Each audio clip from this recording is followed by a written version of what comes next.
Hi, it's Liz here from the Barefoot Hypno. Today I wanted to talk about all the toddler and baby groups and things that there are out there. And, you know, it is kind of my bugbear about this massive industry around having a baby and how I remember actually when I gave birth, because I ended up in a hospital.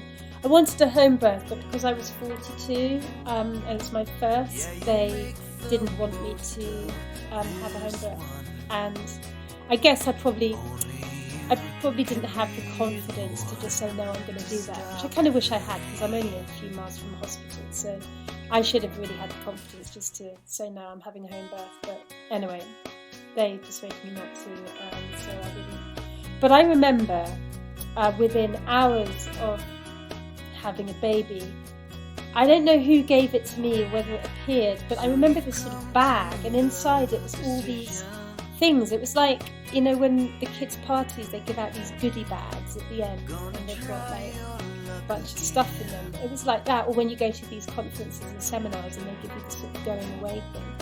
And it was just full of like little samples of things.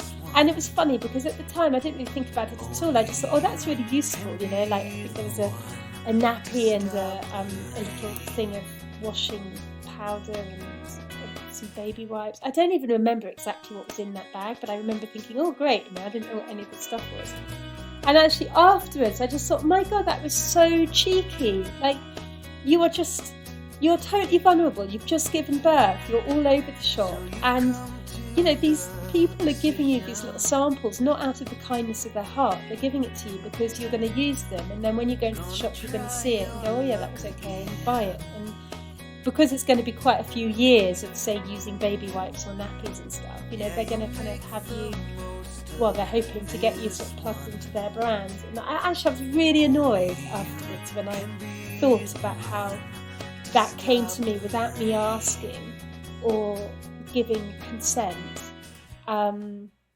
And yes, I know, I'm sure you're just thinking, oh, but you don't have to, you can use the samples and then not buy the thing, which obviously is what I did. But I still just thought it was just really rude and a bit out of order that you're in that kind of state and you're getting plugged out, basically. So what I wanted to say was just be aware that the industry means there's just so many things available. So when you look around, there's always these, like, I don't know, baby massage and baby yoga and baby cinema and like baby music. Like, there's just so many of these groups, and I just think, first of all, don't rush into them because you just don't need to. The stimulation of the world for many months is enough. Just the different textures and shades and whatever, however tiny your place, like, and as I said in many of my books, video blogs, you know, get out the house as well, and get into nature, get into parks. But anyway, the thing is this stimulation is plenty, and your voice and your expressions and everything they're learning from you, how the human face moves, and I mean, there's just so much stimulation. So you don't need this extra stimulation in this group.